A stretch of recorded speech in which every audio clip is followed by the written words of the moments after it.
சாந்தி sister குஷி குஷியா இருக்கீங்களா? ஓம் சாந்தி brother. குஷி குஷியா இருக்கிறோம். சொல்லுங்க சிஸ்டர். இன்னைக்கு நாம ஆடி மாசம் நடந்துட்டு இருக்குது. அம்மன்கள் ஆடி அம்மா ஆஹ் வரப்போகுது. கரெக்ட். 2ஆம் தேதி ஆகஸ்ட் 12 அம்மன் புதன்கிழமை. அன்னைக்கு சூரிய கிரகணம் வேற. அன்னைக்கு நைட்டு சன்செட் சூரிய கிரகணம். சன்செட் எக்லிப்ஸ்னு சொல்லுவாங்க. அதுவும் வரப்போகுது. அப்புறம் 6 கிரகங்களோட சேர்க்கையும் 12 வருஷத்துக்கு அப்புறமா நடக்குது. ஒரு கிரகத்தோட சேர்க்கைகள், சில கிரகங்களோட நகர்வுகள், சேர்க்கைகள் இதெல்லாம் விசேஷமா இந்த ஆடி அமாவாசை அன்னைக்கு நடக்குது. அதனாலதான் அதை பத்தி சொல்றோம். கர்ப்பிணி பெண்கள்லாம் ரொம்ப கேர்ஃபுல்லா இருக்கணும். இந்த எப்பயுமே சூரியன் சந்திரனும் பூமியும் எல்லாம் நேர்கோட்டுல வரும்போதுதான் இந்த எக்லிப்ஸ் கிரகணம்னு சொல்லுவோம் நமக்கு. ஆனா இது வந்து சன்செட் ஆகுற டயத்துல வருது. அதனால நம்ம கண்ணுக்கு தெரியாது. இந்த ஆப்பிரிக்கா, கிரீன்லாந்து, ஐஸ்லாந்து இந்த மாதிரி சில கண்ட்ரிஸ்க்கு தான் தெரியும். ஆனாலும் அதோட எஃபெக்ட் நமக்கு இருக்கும். கண்ணு நமக்கு மறைஞ்சிட்டா கூட அதோட எஃபெக்ட் கொஞ்சம் தெரியதான் செய்யும். ஆனா அமாவாசை இருக்கிறதுனால இந்த அமாவாசை பௌர்ணமிக்கெல்லாம் நமக்கு வந்து கடல்ல வந்து ஒரு மாற்றம் தெரியும். இந்த ஹை டைட்ஸ் எல்லாம் சொல்லுவாங்க இல்லையா? சந்திரனுக்கும் நீருக்கும் தொடர்பு இருக்கு. அதோட ஈர்ப்பு விசைனால பூமியில உள்ள நீருக்கும் அதோட தன்மை எல்லாம் மாறும், உயரும் அப்படிலாம் சொல்லுவாங்க. அதே மாதிரிதான் நம்ம மனநிலையும். ஏன்னா அண்டத்துல இருக்கிறது தான் பிண்டத்துல இருக்கிறது. நம்ம உடம்புலயும் 70% தண்ணி தான், வெளியிலயும் பூமியிலயும் 70% தண்ணி தான். அதுல மாற்றம் இருக்கும்போது நம்ம உடம்புலயும் அதே மாற்றம் தான். தண்ணின்னா வெறும் தண்ணி மட்டும் கிடையாது. இந்த ரத்தம், நிணநீர், அப்புறம் பிரெயின்ல உள்ள சின்ன சின்ன ஃப்ளூயிட்ஸ் எல்லாம் சேர்ந்ததுதான் தண்ணி, லிக்விட் மொத்தத்துல. அதுதான் 70% நம்ம உடம்புல இருக்கு. அதுலயும் நம்ம பிரெயின்ல இருக்கிறதுல அதுலயுமே சின்ன சின்ன மைக்ரோ லெவல்ல ஒரு மாற்றங்கள் ஏற்படும். அதனாலதான் அந்த மனோநிலை வந்து மாறுது. சில பேர் அந்த மனநிலை சரியில்லாதவங்க அந்த அமாவாசை பௌர்ணமி காலங்கள்ல கொஞ்சம் வேற மாதிரி இன்னும் கொஞ்சம் பிஹேவ் பண்றதை நம்ம பார்த்திருக்கோம். மனநிலை இன்னும் மோசமாகும். நல்ல ஒர்க் பண்றவங்களுக்கு, நல்ல பிரெயின் நல்லா இருக்கவங்களுக்கு இன்னும் கொஞ்சம் நல்லா ஆக்டிவேட் ஆகும். இந்த கவிஞர்களுக்கு எல்லாம் அழகா கவிதை எழுத வரும் அப்படிம்பாங்க. அந்த அமாவாசை பௌர்ணமி காலம் நிலாவை பார்த்தாலே நல்ல கவிதை எழுத வரும் அப்படின்னு சொல்லுவாங்க. காரணம் என்னன்னா அதோட ஆகர்ஷணம் தான். அந்த நிலாவோட ஈர்ப்பு சக்தி, இந்த பூமியோட, அதோட இல்லாம இந்த தட்சிணாயன காலம்னு சொல்றாங்கல்ல, பூமி வந்து கொஞ்சம் ஸ்லைட்டா கொஞ்சம் இது மாறுது, காந்தப்புலம் மாறுது. அப்ப அதனால நம்மளோட எனர்ஜி வந்து கீழ் நோக்கி, அந்த மூலாதாரம்னு சொல்லுவோம், அது வந்து கீழ் நோக்கி நம்ம எனர்ஜி போகும். அப்படி போற காலத்துல நம்ம வந்து அந்த தர்ப்பணம் செய்யும் போது, அந்த தர்ப்பணத்துல என்ன சயின்டிபிக் ரீசன் இருக்கு அப்படின்னா, அந்த காலத்துல தெரியாமலே சித்தர்கள்லாம் கண்டுபிடிச்சதுதான் அந்த இது. இந்த தர்ப்பப்புள்ள வந்து இந்த கையில விரல்ல கட்டிப்பாங்க, மோதிர விரல்ல விளாக்கையில கட்டிட்டுதான் அந்த தர்ப்பணம் செய்வாங்க. சிரார்த்தம் அப்படின்னா ஸ்ரத்தையோட சேர்த்துதான் சிரார்த்தம். முன்னோர்களுக்கு வந்து நம்ம தர்ப்பணம் செஞ்சா நல்லது அப்படின்னு சொல்லிடுவாங்க. நல்லது அப்படின்னு பொதுவா சொல்லிடுவாங்க. ஆனா அது என்னது எப்படி அப்படிங்கிறது தெரியாது. அது என்னன்னா நமக்கு வந்து நம்ம உடம்புல வந்து டிஎன்ஏல தான் எல்லாம் பாஸ் ஆகுதுன்னு சொல்லுவாங்க. நம்ம முன்னோர்களோட அப்பா அம்மாவுக்கு சுகர் இருக்கு, தாத்தா பாட்டிக்கு சுகர் இருக்குன்னா நமக்கும் சுகர் வர்றதுக்கு சான்ஸ் இருக்கு அப்படின்னு சொல்லுவாங்க. இந்த ஹெரிடிட்டி, அந்த பரம்பரை வியாதி வருது, டிஎன்ஏல இருக்கு, அதனாலதான் உங்களுக்கு வரதுக்கு சான்ஸ் இருக்குன்னு சொல்லுவாங்க. அது மாதிரி வியாதி மட்டும் கிடையாது. அவங்களோட மனநிலை, மன உணர்ச்சிகள், அந்த பயம், பதட்டம், சில விஷயங்கள்ல கோவப்படுறது, திடீர்னு தன்னை மீறி கோவப்படுறது, எதனால இந்த கோவம் வருது, எதனால நமக்கு அந்த வெறுப்பு வருது, அது தெரியாமலே நமக்கு வரும். அது வந்து ஒரு கார்மிக் அக்கௌண்ட் தான். ஆன்சிஸ்டர் கர்மா அப்படிலாம் சொல்லுவாங்க. நம்ம வந்து மூதாதையர்கள்ல இருந்து வந்தது உள்ளுக்குள்ள நமக்கு இருக்கும். அதெல்லாம் வெளியேற்றுறதுக்குதான் இந்த சிரார்த்தம் பண்றது. அந்த தர்ப்ப புல்லும் எள்ளும் வச்சு. அந்த தர்ப்பைங்கிறது என்னன்னா கண்டக்டர் மாதிரி நம்ம உடம்புல உள்ள ஒரு நெகட்டிவ் எனர்ஜியை வந்து பிரபஞ்சத்துக்கு கடத்துறது. நம்ம உடம்பும் பஞ்சபூதங்கள்ல உருவானதுதான், வெளியில பிரபஞ்சமும் அதேதான், பஞ்சபூதங்கள் தான். நம்ம வந்து அந்த பெருவிரல், அந்த மோதிர விரலுக்கும் நம்ம அந்த பிரெயின்ல இருக்கிற அந்த இதுக்கும் கனெக்ஷன் இருக்கு. அந்த நரம்பு மண்டலத்துல உள்ள ஃப்ளூயிடும் அதுக்கும் கனெக்ஷன் இருக்கு. அதனாலதான் இதை வந்து மண்பூதம் சொல்லுவோம். ஒன்னொன்னுக்கும் ஒண்ணு சொல்லுவோம் இல்லையா? நீர், நிலம், நெருப்பு, காற்று, ஆகாயம் அப்படின்னு ஒரு விரலும் ஒண்ணு கனெக்ட் ஆகும். அது மாதிரி நம்ம மோதிர விரல் வந்து நிலத்தோட கனெக்ட் ஆகுது. அது வந்து நம்ம பிரெயின்ல வந்து அந்த பிட்யூட்டரி கிளாண்ட்ல வந்து கனெக்ட் ஆகும். அந்த அமாவாசை டயத்துல இது பண்ணும்போது அது வந்து அந்த தர்ப்பப்பல்ல வந்து கண்டக்டர் மாதிரி செயல்பட்டு அதை வந்து இழுத்துருது. அந்த நெகட்டிவ் எனர்ஜி எல்லாம் இழுத்துருது. நம்ம ஆத்மால சப்கான்சியஸ் அப்போ வந்து ஓப்பன் ஆகும். அந்த ஆடி அமாவாசை டயத்துல இந்த இடக்கலை, பிங்கலை, அந்த சுழுமனை, இதை பத்தி எல்லாம் நம்ம ஏற்கனவே பேசியிருப்போம். அப்போ வந்து அந்த மனசு வந்து ஒடுங்கி நம்ம வந்து அது வழியா நம்ம நெகட்டிவ் எனர்ஜி வந்து வெளியேற்றுறது. இந்த கருப்பு எள்ளு வந்து செய்யறாங்க இல்லையா? கருப்பு எள்ளும் தண்ணீரும் வச்சுதான் இப்படி இறைச்சி இப்படி ஊத்துவாங்க. இப்படி இது வழியா அந்த தர்ப்புல் வழியா இப்படி விட சொல்லுவாங்க, முன்னோர்களை நினைச்சிட்டு. அந்த நன்றி உணர்வோட நம்ம முன்னோர்களை நினைக்கணும். அப்படி நினைச்சிட்டு நம்ம மனசுல ஏற்கனவே ஆழ் மனசுல பதிவாயிருக்கிற அவங்களோட கோபங்கள், அவங்களோட வலிகள் இதெல்லாமே பதிவாயிருக்கும். அது டிஎன்ஏ மேல ஒரு லேயரா இருக்கும். அது வந்து நம்ம கண்டக்டர் மாதிரி யூஸ் பண்ணி அந்த கர்ப்பப்பையில அந்த வேலையை செய்யுது. அது வந்து இப்படி வெளியேறுது. கருப்பு எள்ளு வந்து அதை அப்சர்வ் பண்ணும். கருப்பு எள்ளுல வந்து கார்பன் தான் இருக்கு. நமக்கு தெரியும் கார்பன்ங்கிறது அது ஈஸியா அது வந்து நெகட்டிவ் எனர்ஜி எல்லாம் அப்சர்வ் பண்ணிக்கும் அப்படிங்கிறது. கார்பனும் காப்பரும் தான் கருப்பு எள்ளுல இருக்கு. அப்புறம் இந்த கர்ப்பப்புல்லும் இந்த மாதிரி வேலையை செய்யுது. தண்ணீரும் இந்த மாதிரி மாறும் நமக்கு தெரியுது. நம்ம உணர்வுக்கு தகுந்த மாதிரி தண்ணீர் மாறும். அது ஏற்கனவே சயின்ஸ் எல்லாம் ப்ரூவ் பண்ணிட்டாங்க. நம்ம கோவத்தோட ஒரு தண்ணியை பார்த்து திட்டினோம்னா அதோட மாலிகுல் ஸ்ட்ரக்சரே மாறுது அப்படின்னு சொல்லிட்டு அதே மாதிரி அந்த தண்ணியும் அந்த எள்ளும் சேர்ந்து நம்ம அந்த நெகட்டிவ் எனர்ஜி சக் பண்ணி அப்படியே பூமிக்கு கடத்துறது கர்ப்பப்புல் வழியா. இதுதான் அந்த சிராத்தம் பண்றதோட பேக்ரவுண்ட்ல இருக்கு சயின்டிபிக் ரீசன். இதனாலதான் இது என்னன்னு தெரியாமலே செஞ்சிட்டு இருக்காங்க தர்ப்பணம் பண்றோம்னு சொல்லிட்டு. இது வந்து எபிஜெனடிக்ஸ் அப்படின்னு சொல்லுவாங்க. நம்ம முன்னோர்கள்ட்ட இருந்து நமக்கு வந்து அந்த மனசுல சேர்ந்து இருக்கிற அந்த கோபம், அழுக்குகள், இந்த நெகட்டிவ் தாட்ஸ் இது எல்லாமே போகும். அதோட இல்லாம நமக்கு குற்ற உணர்வு இருக்கும். நம்ம முன்னோர்களை சரியா கவனிக்கல அப்படின்னு ஏதாவது ஒரு நெகட்டிவ் தாட்ஸ் இருக்கும் இல்லையா? அதனாலதான் நம்ம கஷ்டப்படுறோம். நம்ம அப்பாவை இப்படி கவனிக்காம விட்டுட்டோம், நம்ம தாத்தாவை கவனிக்காம விட்டுட்டோம், அது அவங்களோட சாபம் நமக்கு இருக்கும். அப்படிலாம் சில பேருக்கு அந்த எண்ணங்கள் இருக்கும். அதனாலதான் சிராத்தம் பண்ண அந்த தோஷம் எல்லாம் குறையும் சொல்லுவோம். அப்போ அந்த உணர்வுகள் வந்து அது வழியா போகுது வெளியே. அப்ப நம்ம வந்து ஃப்ரீ ஆயிடும். மென்டலி அந்த மனசு ஃப்ரீ ஆயிடுது. அதோட இல்லாம இந்த சுழுமுனை நாடி ஓடும் போது சப்கான்சியஸ் மைண்ட் ஓபன் ஆகுது. அப்ப நம்ம ஃப்ரீயா நம்ம என்ன வேண்டுனாலும் அது அப்ப அவங்களுக்கு வந்து நன்றி உணர்வு காட்டுறதோ, கடவுளை வேண்டதோ, எது நினைச்சாலும் நமக்கு அது வலிக்கும்.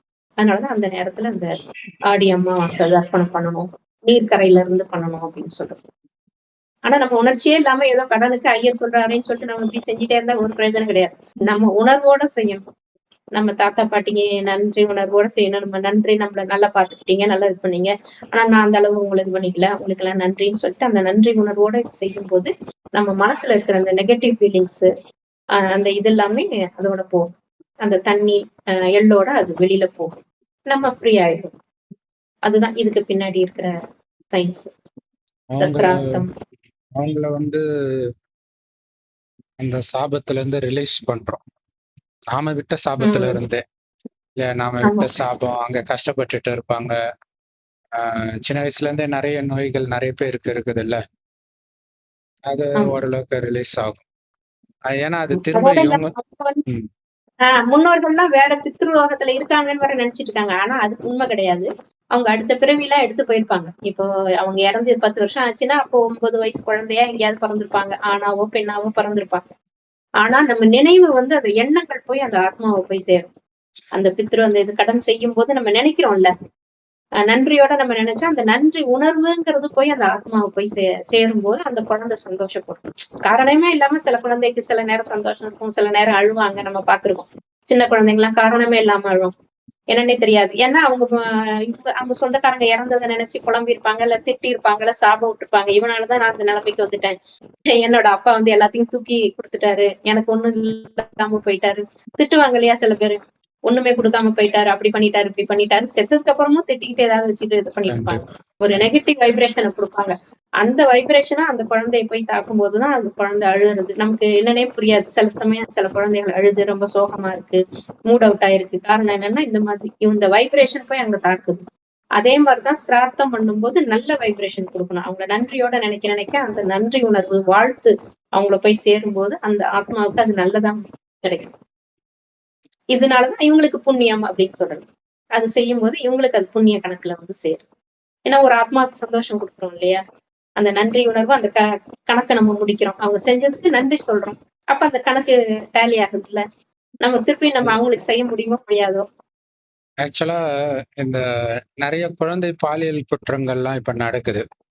இதுக்கு கூட இது ஒரு காரணமா இருக்கும்னு நினைக்கிறேன். ஏன்னா நிறைய பேர் அந்த சொத்து கொடுக்காம போயிடுறது.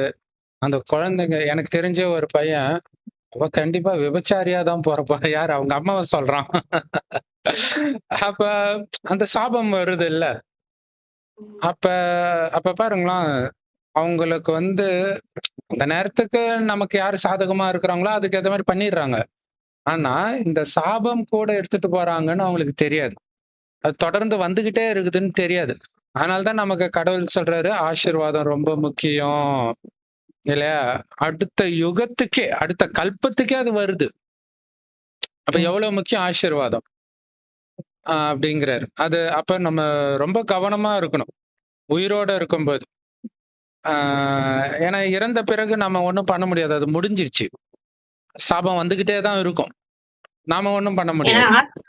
அந்த பாவ காலத்துலலாம் வந்து புண்ணிய இறந்தவங்கலாம் கடவுள் ஆயிட்டாருன்னுவாங்க. இப்பலாம் எவனும் நம்புறதா இல்ல. அதனால அந்த சாபம் வந்து ஏன் இறந்தா மட்டும் என்ன விட்டுடணுமான்னுவாங்க. இறக்குறதுதான் குவாலிஃபிகேஷனா? வயசாகி இறந்துட்டா உடனே சாமி கிட்ட போயிட்டாரு, சொர்க்கவாசி ஆயிட்டாரு, கடவுள் ஆயிட்டாருன்னா, அவங்க என்ன செஞ்சாலும் செத்துட்டா அது ஒரு குவாலிஃபிகேஷனா என்ன? அப்படி கடவுளா மாறுறது. ம். அப்படிலாம் கிடையாது. அவங்க பாவ புண்ணிய கர்மாக்கு தகுந்த மாதிரி தான் அடுத்த பிறவி எடுக்க போறாங்க. அவங்க எவ்வளவு வாழ்த்துக்களையும், ஆசீர்வாதத்தையும் வாங்கிக்கிறாங்களோ, அதுக்கு தகுந்த மாதிரி நல்ல வாழ்க்கைய அனுபவிக்க போறாங்க. ஆத்மா அததான் எடுத்து கொண்டு போகுது. ஆத்மாலதான் மனசு, புத்தி, அந்த ரெக்கார்ட்ஸ் இருக்கு. அந்த நல்லது செஞ்சாங்களா, கெட்டது செஞ்சாங்களா, அந்த கர்ம கணக்கு பதிவுகள் ஆத்மால இருக்கு. அதுபடிதான் அடுத்த பிறவி கிடைக்கும்.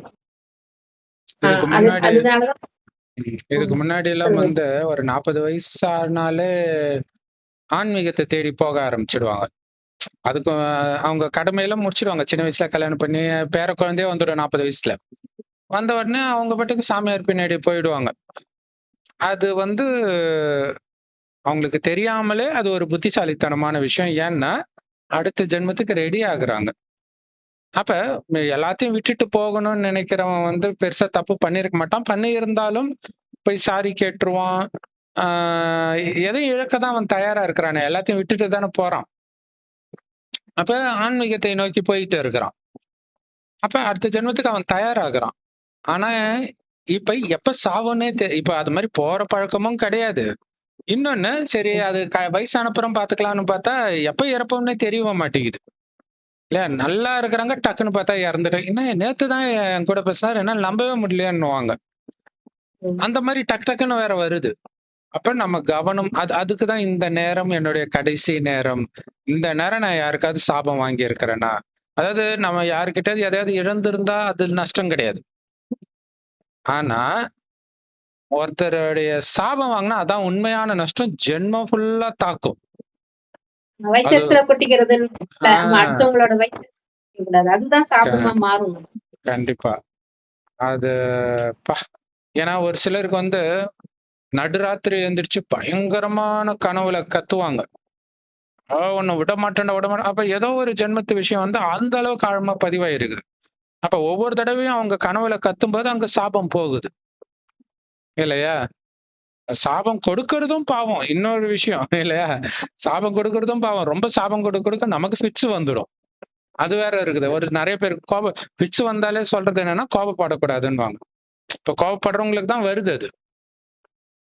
அதனால அமைதியாக இருக்கும் பொழுதே ஆ நாம எல்லாரையும் மன்னிக்கணும். மன்னிச்சு ஆசீர்வாதம் வாங்கணும். அதாவது நம்ம ஒண்ணு சொல்லுவாங்க இல்லையா? நல்லது பண்ணாட்டினாலும் பரவால்ல, உபத்திரவம் பண்ணாதன்னுவாங்க. அதையாவது ஃபாலோ பண்ணணும். அது ரொம்ப முக்கியம். நமக்கு அது மாரி உபத்திரவம் மன்னிச்சு பண்ணி நமக்கு அது மாரி உபத்திரவம் பண்ணியிருந்தாங்கன்னா, நம்ம ஏதோ பூர்வ ஜென்ம கர்மா அப்டின்ட்டு அத மறக்கறதுக்கு ட்ரை பண்ணணும். அவ்வளோதான். அப்ப வந்து அ அதுக்கப்புறம் நம்ம கொஞ்சம் ரிலாக்ஸா இருக்கலாம். இல்லாட்டினா ஏன்னா, இப்ப நான் சொன்ன அந்த பையன் மாதிரி, அவங்க அம்மா விபச்சாரியா பிறக்குறாங்க, விபச்சாரிக்கே பொறக்குறாங்க, அந்த மாரி இடத்திலே பிறக்குறாங்கன்னாலும், அந்த பொண்ணு அனுபவிக்கிற கஷ்டத்துக்கு யார் காரணம்னு அந்த பொண்ணு திட்டுவால்ல. அந்த பொண்ணுக்கு தெரியாது இவன் குடுத்த சாபம் தான்னு. ஆனா திட்டுறது இவனுக்கு வரும். இதனால தான் கடவுள் சொல்றாரு, "சபித்து சபித்தே பாரதம் இப்படி ஆச்சுன்றார்." நம்மள மாரி சபிக்கிறது யாருமே கிடையாது. பாரதவாசிகள் தான் சபிக்கிறதுல ஃபேமஸ். மண்ண வாரி விடுவாங்க. கோயில்ல போயி அந்த காச வெட்டி போடுவாங்க. பொள்ளாச்சியில பார்த்தா மொளகாவ அரைச்சு ஊத்துவாங்க. நாசமா போணுன்ட்டு. இவ்வளோ விஷயம் இருக்குது நம்ம ஊர்ல. ஆ அதனால அந்த அந்த சபிக்கிறதையும் விட்டுருங்க. சாபத்தை கொடுக்கவும் செய்யாதீங்க, வாங்கவும் செய்யாதீங்க. துக்கத்தை கொடுக்கவும் செய்யாதீங்க, வாங்கவும் செய்யாதீங்க. அதுக்கு பதில் ஆசீர்வாதத்த கொடுங்க, ஆசீர்வாதத்த வாங்குங்க. துக்கம் கொடுக்கிறவங்களுக்கும் ஆசீர்வாதம் கொடுங்க. ஒரு நாள் இல்லனாலும் ஒரு நாள் அவங்களும் ஆசீர்வாதம் கண்டிப்பா கொடுப்பாங்கன்றார். இந்த மெசேஜும் ரொம்ப முக்கியமானது. ஆ okay sister. Om Shanti. Thank you sister. Thank you. Om Shanti. Thanks. அந்த அமாவாசை அன்னைக்கு வந்து இந்த சூரியன், சந்திரன் இதெல்லாம் நேர்கோட்டுல வருதுன்னு சொன்னோம் இல்லையா? அதுல வந்து குருவும் சந்திரனுமே சேருது. அன்னைக்கு வந்து குருவும் புதனும் சேருது. இந்த மாதிரி கிரகங்களின் வரிசை வந்து வித்தியாசமா சேருது. அது வந்து மிதுனத்துல இருந்து ஆரம்பிச்சு மிதுனம், கடகம், சிம்மம், கன்னி இது வரைக்குமே அந்த கிரக சேர்க்கை வந்து ஒரு ஒரு மாடல்ல வித்தியாசமான கிரக சேர்க்கை எல்லாம் அமையுது. அதனால அந்த ஒரு அதோட எஃபெக்ட் வந்து இப்ப சந்திரன் 2 நாளைக்கு ஒரு தடவை பொசிஷன் மாறிக்கிட்டே தான் இருக்கும். ஆனா அன்னைக்கு அதோட எஃபெக்ட் வந்து 1 மாசம் வரைக்கும் இருக்கும் அப்படின்னு சொல்றாங்க. அதனால பூமியில ஏதாவது ஒரு இடத்துல வந்து புயல்னாலயோ, இல்ல பெருங்காற்றுனாலயோ, இல்ல நீர்னாலயோ ஒரு அழிவு நிச்சயம் ஏற்படும். அந்த கிரக சேர்க்கை வித்தியாசமான அந்த கிரக சேர்க்கையினால ஒண்ணுக்கு முரண்பட்டு இருக்குது இந்த கிரகங்கள்லாம். அதனால இந்த மாதிரி ஒண்ணு நடக்கும் அப்படின்னு சொல்றாங்க, கணிச்சிருக்கிறாங்க. நம்ம பார்க்கும்போது அப்படிதான் நடந்துட்டு இருக்குது. எங்கேயாவது நீர்னால அழிவு, இல்ல புயல் காத்துனால அழிவு நடந்துட்டு தான் இருக்கு. உலகத்துல எங்கேயாவது ஒரு இடத்துல மிக பயங்கரமா நடக்கும் அப்படின்னு கணிச்சிருக்கிறாங்க. நம்ம இந்தியால வந்து ஆல்ரெடி கொஞ்சம் கொஞ்சம் ஸ்டார்ட் ஆயிடுச்சு. இப்ப டெல்லியில இருக்கு. இப்ப அடுத்தது அஸ்ஸாம் அப்படின்றாங்க. அஸ்ஸாமுக்கு வரப்போகுது அப்படிங்கிறாங்க. நேரம் வந்தாலும் வந்திருக்கலாம். அஸ்ஸாமும் அந்த மழை வெள்ளத்துல மாட்டிருக்கலாம். இப்படி ஒரு மாவட்டமுமே இந்த மழையினால ஒரு அழிவை நோக்கிதான் போயிட்டு இருக்குது. ஆல்ரெடி நம்ம கேரளா பாத்துட்டோம். நிலச்சரிவும் மழையும் பயங்கரமா அங்க போயிட்டு இருக்குது. அடுத்தது தமிழ்நாடு எல்லாம் எந்த அளவுக்கு தாங்கும் தெரியல. சென்னையில இப்பவே மழை ஆரம்பிச்சிருச்சு. தினம் தினம் ஈவினிங் மழை பெய்யுது. மழையும் ரொம்ப வந்தா ஓவரா இருக்குது. வெயில் அடிச்சதும் ரொம்ப ஓவரா தான் வெயில் அடிச்சது. அந்த ஹியூமிடிட்டி இதெல்லாம் மாறி மாறி வந்துட்டு இருக்கும்போது இதெல்லாம் இந்த கிரக சேர்க்கையும் ஒரு காரணமா இருக்கு. மக்களோட எண்ணங்களும் ஒரு காரணமா இருக்கு. மக்கள் வந்து போராட்டம், இந்த வன்மம், இந்த பொறாமை, இந்த அகங்காரம் இதெல்லாம் கூடி போக போக இயற்கையும் அதோட சக்தியை இழந்துட்டு இருக்கு. எப்படி மக்களோட ஆத்மா சக்தி இழந்து மோசமா மாறுதோ அதே மாதிரி இயற்கையும் தன்னோட இயல்பான குணத்தை விட்டுட்டு இந்த மாதிரி மோசமா மாறிட்டு இருக்குது. இந்த அழிவுகள் எல்லாமே ஒரு நல்லதுக்கு இருக்குது அப்படின்னு நம்ம கடவுள் சொல்லியிருக்கிறாரு, ஞானம் சொல்லியிருக்கிறாரு. அதுல இந்த மாதிரி விஷயங்கள் எல்லாமே நமக்கு தெரியவும் அது எல்லாமே ராஜயோக தியானத்துல நீங்க போய் தெரிஞ்சுக்கலாம். தியான நிலையங்கள்ல போனா முற்றிலும் இலவசமா இருக்கும். நீங்க எல்லா விஷயமும் தெரிஞ்சுக்கிட்டு நம்ம முன்னேறதுக்கு அடுத்தது என்ன செய்யலாம் அப்படிங்கறது புரிஞ்சுக்கிட்டு அதை ஃபாலோ பண்ணீங்கன்னா ரொம்ப அமைதியா, நிம்மதியா, சந்தோஷமா இருக்கலாம். இந்த வருஷம் என்ன ஸ்பெஷல்னா 2வது பெரிய சூரிய கிரகணம் ஆடி அமாவாசை அன்னைக்கு நைட்டு வருது. நைட்டு 9 மணில இருந்து மிட் நைட் 1:30 மணி வரைக்கும் அந்த சூரிய கிரகணம் இருக்கும். நம்ம கண்ணுக்கு தெரியாது. நமக்கு ஆல்ரெடி சூரியன் மறைஞ்சிரும். மத்த கண்ட்ரீஸ்ல எல்லாம் சூரியன் தெரியும் இல்லையா? அங்கெல்லாம் இந்த மாதிரி சூரிய கிரகணத்தை பார்க்கலாம். இது வந்து வித்தியாசமா இந்த அமாவாசை அன்னைக்கு கிரகணமும் அமைஞ்சிருக்குது. பொதுவாவே இந்த மாதிரி டைம்ல தான் கிரகணம் வரும். அதோட இல்லாம கிரக சேர்க்கையும் இந்த வருஷம் இப்படி இருக்குது. 12 வருஷத்துக்கு அப்புறம் இப்படி இருக்குதுன்னு சொல்றாங்க. பல வருஷங்களுக்கு பிறகு இந்த வித்தியாசமான கிரக சேர்க்கையினால இந்த மாதிரி அழிவு நடக்க சான்ஸ் இருக்கு உலகத்துல. புயல்னாலயோ, காற்றுனாலயோ, இப்ப கூட நம்ம பாதிப்பு இப்ப கேட்டுட்டுதான் இருக்கிறோம். ஒவ்வொரு ஸ்டேட்டும் எவ்வளவு கஷ்டப்பட்டுட்டு இருக்கு. இந்த மாதிரி பாதிப்புகள்லாம் இந்த மாதிரி வித்தியாசமான கிரக சேர்க்கையினால நடக்குது. அன்னைக்கு வந்து கடக ராசிக்கும் கடகம் வந்து இந்த சந்திரனோட ராசி தான். அதுக்கு உகந்த ராசி தான். அந்த கடக ராசியில இருக்கிறவங்க கொஞ்சம் கேர்ஃபுல்லா இருந்துட்டா நல்லது. அவங்களுக்கு அந்த நீர் கோர்த்துக்கிறது, அந்த கர்ப்பிணி பெண்களுக்கு எல்லாம் கால்ல எப்பயுமே வீங்கும் இல்லையா, நீர் அந்த மாதிரி இதெல்லாம் ஜாஸ்தி ஆகும். கர்ப்பிணி பெண்கள் பொதுவாவே எந்த ராசியா இருந்தாலும் கொஞ்சம் கேர்ஃபுல்லா அந்த நேரத்துல வெளியே போக மாட்டாங்க. 9 மணிக்கு மேல வெளியில போறது இல்ல. ஆனா சாப்பிடுறது மட்டும் 2 மணி நேரத்துக்கு முன்னாடியே நீங்க சாப்பிட்டு முடிச்சிடணும். அந்த நேரம் சாப்பிடுறதோ, தண்ணி குடிக்கிறதோ, இப்ப எல்லாம் லேட் நைட்ல சாப்பிட ஆரம்பிச்சிருக்காங்க எல்லாருமே. அது எல்லாமே அவாய்ட் பண்றது நல்லது. அது எல்லாமே இன்டைஜஷன் அந்த மாதிரி உடம்புல ஒரு கெடுதலை தான் உண்டாகும். அதனால அன்னைக்கு நைட் வந்து சீக்கிரமே எல்லாரும் சாப்பிட்டுட்டு வெளியில போகாம இருக்கிறது நல்லது.